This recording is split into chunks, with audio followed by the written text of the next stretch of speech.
ശ്രീ ഷാബു പ്രസാദിലേക്ക്. ശ്രീ ഷാബു പ്രസാദ്, പരിപൂർണമായിട്ട് വലിയ ഒരു പ്രതീക്ഷയുടെ മുഖമാണ് കേന്ദ്ര മന്ത്രി അമിത്ഷാ ഇന്നലെ കേരളത്തിൽ വന്ന് പ്രകടമാക്കിയത്. അതിനനുസരിച്ചുള്ള തയ്യാറെടുപ്പുകൾ പാർട്ടി തുടങ്ങുന്നു. താഴെ തട്ട് മുതൽ ആണ് ഈ കളം പിടിച്ചെടുക്കൽ തുടങ്ങുന്നത്. വളരെ ചിട്ടയായിട്ടുള്ള ഒരു പ്രവർത്തനങ്ങളിലേക്ക് പാർട്ടി കടക്കുകയാണ്. എന്താണ് വരുന്ന റിപ്പോർട്ടുകൾ? ഇത് തന്നെയാണ് നിലമ്പൂർ ഇലക്ഷന്റെ സമയത്ത് സംസ്ഥാന അധ്യക്ഷനായി ചുമതല ഏറ്റെടുത്തതിനു ശേഷം രാജീവ് ചന്ദ്രശേഖറും പറഞ്ഞത്. ഞങ്ങൾ ഉറ്റുനോക്കുന്നത് തദ്ദേശ തെരഞ്ഞെടുപ്പിലേക്കാണ്, അവിടം തൊട്ട് തുടങ്ങാനാണ് പാർട്ടി ഉദ്ദേശിക്കുന്നത് എന്നാണ്. ഇപ്പോൾ പാർട്ടിക്കുണ്ടായിരിക്കുന്ന മുഖം മാറ്റം അടക്കം ഒരു കൃത്യമായ സ്റ്റാർട്ടാണ് എന്ന് കരുതുന്നുണ്ടോ? അതിൻ്റെ ആത്മവിശ്വാസമാണ് അമിത്ഷാ പ്രകടിപ്പിച്ചത് എന്നാണോ? ഈ ആത്മവിശ്വാസവും ഈ സ്റ്റാർട്ടും കൊണ്ട് മാത്രം ഈ പറയുന്നത് പോലെ 2026 കേരളം പിടിച്ചെടുക്കുക അത്ര എളുപ്പമുള്ള കാര്യമാണോ ബിജെപിക്ക്? നോക്കൂ അപർണ, ഈ ഏതൊരു മത്സരത്തിനായാലും ശരി, ഏതൊരു യുദ്ധത്തെ എന്തോ ആയിക്കോട്ടെ, ഒരു മത്സരത്തിന് നല്ല സ്റ്റാർട്ട് എന്നുള്ളത് ഒരു വളരെ പ്രധാനപ്പെട്ട ഘടകമാണ്. പക്ഷെ നല്ല സ്റ്റാർട്ട് കൊണ്ട് മാത്രം കാര്യമായില്ല. ആ മികച്ച സ്റ്റാർട്ടിൽ കൂടെ കിട്ടിയ ആ അഡ്വാൻറ്റേജ് ഉടനീളം നിലനിർത്തുകയും വേണം. ആ കൺസിസ്റ്റൻസി ഉണ്ടാകണം, ആ എനർജി ഉണ്ടാവണം. ഇതെല്ലാം അവസാന നിമിഷം വരെ കീപ്പ് ചെയ്യുക എന്നുള്ളതാണ് ഇവിടെ ഏറ്റവും പ്രധാനപ്പെട്ട ഒരു കാര്യം.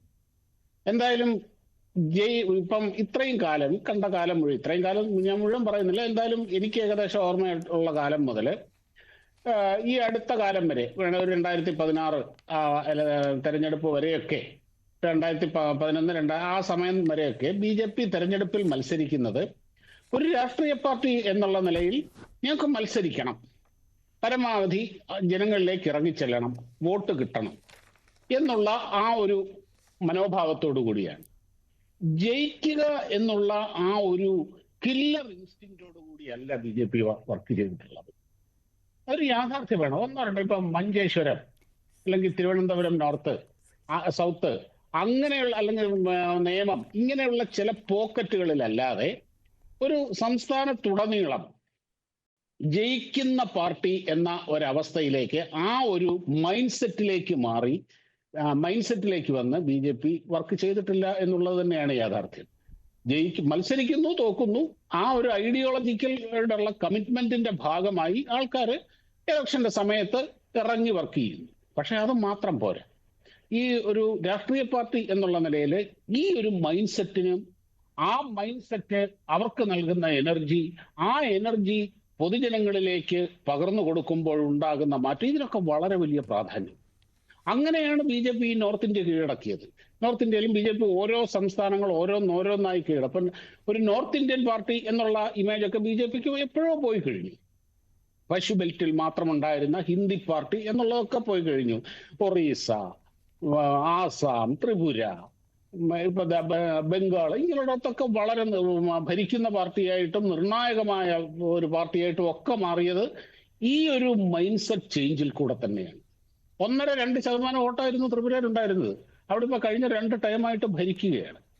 ആ ഒരു മൈൻഡ് സെറ്റ് ചേഞ്ച് കൊണ്ടുവരുന്നതില് BJP വലിയ പ്രാധാന്യം കൊടുത്തിരുന്നില്ല എന്ന് വേണം. അതിനൊരു 2ാം സ്ഥാനമേ പ്രയോറിറ്റി ആയിരുന്നില്ല എന്ന് വേണം പറയാൻ. അത് ഞാൻ കുറ്റം പറയുകയല്ല.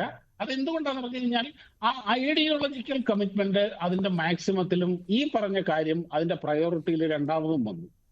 അതുകൊണ്ടാണ് ഇലക്ഷൻ വരുന്നു, നമ്മൾ മത്സരിക്കുന്നു, തോക്കുന്നു, ഇലക്ഷൻ സമയത്ത് നമ്മൾ ജയിക്കുമെന്ന് പറയുന്നു, അങ്ങനെ അങ്ങോട്ട് പോവുക. ഇതായിരുന്നു ഞാൻ ഉള്ള കാര്യം ഞാൻ തുറന്നു പറയാം. ഞാൻ മനസ്സിലാക്കിയ യാഥാർത്ഥ്യം ഞാൻ തുറന്നു പറയുക. അവിടെ നിന്നാണ് BJPക്ക് ജയിക്കാൻ. ഇപ്പൊ കഴിഞ്ഞ തവണ തൃശ്ശൂര് ആദ്യമായിട്ട് ഒരു MP ജയിച്ചു, അതും വലിയ ഭൂരിപക്ഷത്തിൽ ജയിച്ചു. 75,000 വോട്ടിന്റെ ഭൂരിപക്ഷം എന്ന് പറയുന്നത് ചില്ലറ കാര്യമൊന്നുമല്ല.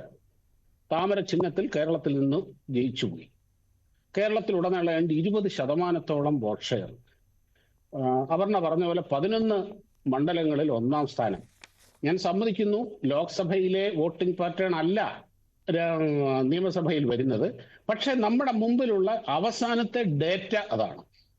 ആ ഡേറ്റയുടെ ബേസിൽ നടത്തിയ പഠനം, അത് വളരെ കൃത്യമായ കണക്കുകൂട്ടലുകളോടുകൂടിയാണ് ഇപ്പോൾ ഈ തദ്ദേശ അടുത്ത ലാപ്പിലേക്ക് തയ്യാറെടുത്തുകൊണ്ടിരിക്കുന്നത്. ആ തയ്യാറെടുപ്പ് ഇപ്പം പുതിയ പ്രസിഡന്റായ തികച്ച ഒരു 150%, 150% പ്രൊഫഷണലായ രാജീവ് ചന്ദ്രശേഖറിന്റെ നേതൃത്വത്തിൽ റിസൾട്ട് ഓറിയന്റഡായി കറക്റ്റ് റിസൾട്ട് ഓറിയന്റഡ് ആയി വർക്ക് ചെയ്യും. ശ്രീ ഷാബു പ്രസാദ്, BJP ഷാബു പ്രസാദ് അതിനകത്ത് ഇടപെട്ട് ചോദിക്കുന്നത്, വികസിത കേരളം, വികസിത കേരളത്തിന് വോട്ട് ചെയ്യും എന്ന് അമിത്ഷാ പറയുന്നു. അത് ഒരു സ്റ്റാർട്ടാണ്, അതൊരു വലിയ മോട്ടിവേഷനാണ്. ഈ പറയുന്ന ഈ വോട്ടുകളുടെ കണക്കുകളൊന്നും തള്ളിക്കളയുന്നില്ല. ആറ്റിങ്ങലാണെങ്കിലും കഴക്കൂട്ടമാണെങ്കിലും കായംകുളം മണ്ഡലത്തിൽ ശോഭാ സുരേന്ദ്രൻ നേടിയ വോട്ടുകളൊന്നും അതൊന്നും തള്ളിക്കളയാൻ കഴിയുന്ന കണക്കല്ല. BJP വളരുന്നില്ല എന്ന് പറയാനൊട്ട് കഴിയുകയുമില്ല. പക്ഷേ വികസിത കേരളം എന്നൊരു അജണ്ട പറയുമ്പോൾ വികസനം മാത്രം പറഞ്ഞാൽ വോട്ടാകില്ല എന്ന് സംസ്ഥാന അധ്യക്ഷനെതിരെ വിമർശനം ഉയർന്നിരിക്കുന്നത് മറ്റേതെങ്കിലും പാർട്ടിയിൽ നിന്നോ മുന്നണിയിൽ നിന്നല്ല, പാർട്ടിക്കകത്തു നിന്നാണ്. ആ തരത്തിലാണ് പുകഞ്ഞുകൊണ്ടിരുന്നത്. പാളയത്തിൽ പട പരിപൂർണമായിട്ട് BJP അവസാനിച്ചോ? ഈ ഓരോ സമയത്ത് ഇടയ്ക്കിടയ്ക്ക് ഇങ്ങനെ ഇതേപോലെ ഷേവ് BJP എന്നും പറഞ്ഞുകൊണ്ട് ഷേവിംഗ് സെറ്റുമായിട്ട് കുറെ ബാർബർമാർ ഇറങ്ങാറുണ്ട്. അത് ഇടയ്ക്കിടയ്ക്ക് പോസ്റ്ററിന്റെ രൂപത്തിലൊക്കെ പലയിടത്ത് കാണാറുണ്ട്. അത് നമുക്ക് അതിൻ്റെ അകത്തൊന്നും ഒന്നും ചെയ്യാനില്ല. പിന്നെ ഒരു കാര്യമുണ്ട്, ഇതൊരു ബഹുജന പ്രസ്ഥാനമാണ്. ഒരു മോണോലിത്തിക് സിസ്റ്റം അല്ല ഉള്ളത്. അവിടെ ഒരുപാട് അഭിപ്രായങ്ങൾ ഉണ്ടാകും. അതുമല്ല, ഒരു ഗാലക്സി ഓഫ് ലീഡേഴ്സിനെ ആ ലെവലിലേക്കുള്ള ആൾക്കാരെ BJP വളർത്തിക്കൊണ്ട് വന്നിട്ടുമുണ്ട്. അത് കേരളത്തിൽ അത്രത്തോളം വന്നില്ലെങ്കിൽ നമ്മൾ കേരളത്തിന് പുറത്തൊക്കെ കണ്ടിട്ടുള്ളതാണ്. First line, second line, third line ലീഡർഷിപ്പുകൾ ഇങ്ങനെ വന്നുകൊണ്ടിരിക്കുകയാണിത്. അതിങ്ങനെ BJP സൃഷ്ടിച്ചുകൊണ്ടേയിരിക്കും. അത് സംഘപരിവാറിന്റെ ഒരു കൾച്ചറാണ്.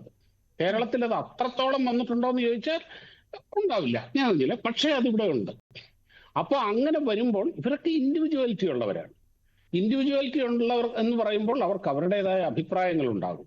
എല്ലാവരും ഒന്നും 100% അങ്ങ് കമ്മിറ്റഡ് ആയിട്ടുള്ള സന്യാസിമാരൊന്നും അല്ല ഈ പൊളിറ്റിക്സിൽ വരുന്നത്. ആ പൊളിറ്റിക്സിൽ വരുന്നവർക്ക് രാഷ്ട്രീയ മോഹങ്ങൾ ഉണ്ടാകും. അതൊന്നും തെറ്റൊന്നും അല്ല. രാഷ്ട്രീയ മോഹങ്ങൾക്കനുസരിച്ച് അവർ പ്രവർത്തിക്കും. പക്ഷെ അൾട്ടിമേറ്റ് കമ്മിറ്റ്മെന്റ് പാർട്ടിയോടും ഐഡിയോളജിയോടും ആയിരിക്കണം എന്നുള്ളത് വേറെ കാര്യം. അങ്ങനെ ചെയ്യുമ്പോൾ ഈ പറഞ്ഞ പോലുള്ള രാഷ്ട്രീയ മോഹങ്ങൾ അതിനനുസരിച്ച് ചിലപ്പം അവരോട് ചേർന്ന് നിൽക്കുന്ന ആൾക്കാരുണ്ടാകും, അവരുടെ അഭിപ്രായ വ്യത്യാസം അകന്ന് നിൽക്കുന്ന ആൾക്കാരുണ്ടാകും. അതിനനുസരിച്ചുള്ള താല്പര്യങ്ങളും കാര്യങ്ങളും ഒക്കെ ഒരു രാഷ്ട്രീയ പാർട്ടി എന്നുള്ള നിലയിൽ, വളർന്നു വരുന്ന ഒരു രാഷ്ട്രീയ പ്രസ്ഥാനം എന്നുള്ള നിലയിൽ ഉണ്ടാകും. അത് നമ്മൾ നിഷേധിച്ചിട്ട് ശ്രീ ഷാബു പ്രസാദ്, അതൊരു രാഷ്ട്രീയ പാർട്ടി എന്ന രീതിയിൽ